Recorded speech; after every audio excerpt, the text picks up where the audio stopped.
세금도 조금 줄여주고 그래도 안 되면 정부가 재정 지출을 해서 그게 정부의 역할이죠. 거기가 지면 급하게 먹을 걸 찾아줘야 되는 거죠. 왜 부자들 세금을 쓸데없이 깎아줘가지고 국가가 빚을 내더라도 또 뻔하게 퍼주기 하려 그런다 그럴 겁니다. 성 언론들이 그렇게 주장하죠. 빚이 1000조가 넘었다고. 국가 부채 비율이 50%가 안 되는 겁니다. 40% 선이죠. 다른 선진국들은 대체적으로 국가 부채 비율이 110% 선입니다. 일본은 220%. 지금 슈퍼 예산을 집행하면 국가 채무가 40%를 돌파한다고 하는데요. 이 재정 건정성을 위해서는 또 국가 채무 40%를 유지해야 한다는 의견도 있더라고요. 이런 논란에 이제 불을 지피신 것은 문재인 대통령이 이제 중기 재정회의에서 우리나라 국가 채무가 40%가 넘는다 해서 많이 경계하고 있는데 과연 왜 국가 채무 40%가 왜 나쁜 것이냐 네. 이런 어떤 원론적인 문제를 제기를 하셨어요. 국가 채무 40%라는 것은 우리나라 정부의 빚이 GDP에서 차지하는 비중을 말합니다. 네. OECD 평균도 한 113% 정도라고 예, 하더라고요. 그런 측면에서 보면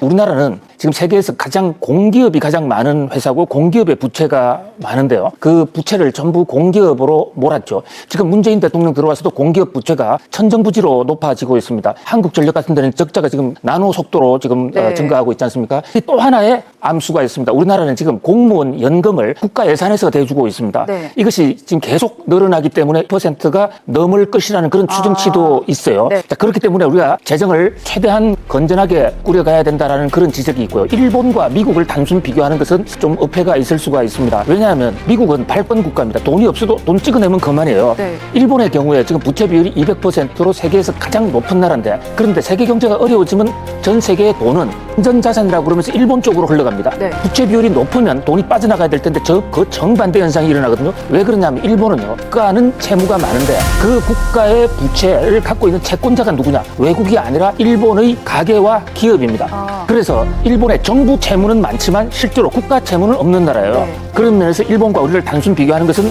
상당히 무리가 있고요. 그래서 단순하게 숫자만 놓고 40%가 맞냐 적냐 이것은 굉장히 그 기준을 어떻게 하느냐 또 각 국가 간의 특성을 어떻게 하느냐에 따라서 상당히 달라질 수가 있어요. 네.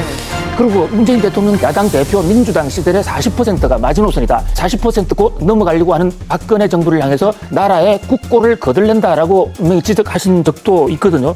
그런 관점에서 볼 때 또 하나의 내로남불이 될 수도 있는 것이고요. 특히 우리나라는 1997년에 IMF 외환 위기를 경험한 적이 있는 나라입니다. 우리나라는 경제가 어려워지면 도와줄 나라가 하나도 없습니다. 그리고 우리나라는 석유도 한 푼 나지 않기 때문에 그런 면에서 재정 건전성을 굉장히 높이 해야 된다라는 그런 측면이 있어요.